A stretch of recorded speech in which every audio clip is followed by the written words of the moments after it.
രാഹുലിനെ എങ്ങനെയാണ് പാർട്ടിക്കാർ വിശേഷിപ്പിച്ചിരുന്നത്? ചാറ്റർജി എന്നാണ്.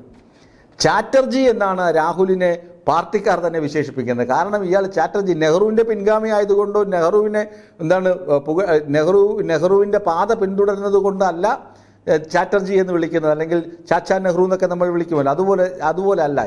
ഇയാൾ നിരന്തരം ചാറ്റുന്നു, നിരന്തരം ചാറ്റിക്കൊണ്ടിരിക്കുന്നത് കൊണ്ടാണ് ചാറ്റർജി, അല്ലാതെ ചാച്ചാജി അല്ല. ഇത് ചാറ്റർജിയാണ്, നിരന്തരം ചാറ്റാണ്, അതും ടൈമർ വെച്ചാണ്. ഒരു സ്ത്രീക്ക് ഇന്ന സമയത്ത് മെസ്സേജുകൾ അയക്കുക, ഈ യുവതിക്ക് ഇപ്പോൾ അയക്കുക, മറ്റടുത്തവർക്ക് പിന്നീട്, ഇങ്ങനെയാണ് ചാറ്റുകൾ. എന്നിട്ട് ഇപ്പോൾ ഇതാ ഏറ്റവും പുതിയ പരാതി വന്നിരിക്കുന്നു. അതിനകത്ത് പറഞ്ഞിരിക്കുന്നത് മുഴുവൻ അശ്ലീലമാണ്. വിവാഹം കഴിക്കാമെന്ന് വരെ രാഹുൽ മാങ്കൂട്ടത്തിൽ വാഗ്ദാനം ചെയ്യുന്നുണ്ട് ഈ യുവതിയോട്. എന്നിട്ട് രാഹുൽ മാങ്കൂട്ടത്തിൽ MLA പദവി കിട്ടിക്കഴിയുമ്പോൾ ആ യുവതിയെ നിഷ്കരുണം തള്ളിക്കളയുകയാണ്.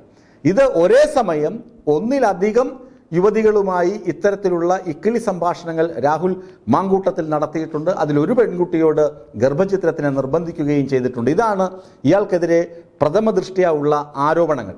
ഈ ആരോപണങ്ങളിലൊക്കെ രാഹുൽ മാങ്കൂട്ടത്തിൽ ഈസിയായി ഊരിപ്പോകും. വീണടം വിഷ്ണു ലോകം, അതാണ് കോൺഗ്രസ് നേതാക്കളുടെ ഒരു രീതി. ഈ കേസൊക്കെ അയാൾക്ക് ഒരു പക്ഷേങ്കിൽ തിലകക്കുറിയായി മാറും, ചിലപ്പോൾ കിരീടത്തിലെ പൊൻതൂവലുകളായി മാറാനും സാധ്യതയുണ്ട്. ഇപ്പോൾ വളരെ പ്രശസ്തനായി കഴിഞ്ഞു. ജനങ്ങളൊക്കെ കുപ്രസിദ്ധിയാണെങ്കിലും എല്ലാവരും അറിഞ്ഞു കഴിഞ്ഞു രാഹുൽ മാങ്കൂട്ടത്തിൽ ആരാണ് എന്താണ് എന്നൊക്കെ.